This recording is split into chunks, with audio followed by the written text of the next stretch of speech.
प्रणम्य शिरसा देवं गौरीपुत्रं विनायकम् भक्तावासं स्मरे नित्या मायुः कामार्थसिद्धये प्रथमं वक्रतुण्डं च एकदन्तं द्वितीयकम्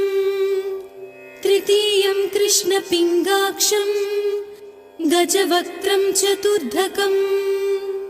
लम्बोदरं पञ्चमं च षष्ठं विकटमेव च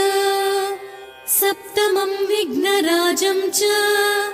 धूम्रवर्णं तदाष्टमम् नवमं फालचन्द्रं च दशमं तु विनायकम् एकादशं गणपतिं द्वादशं तु गजाननम् द्वादशैतानि नामानि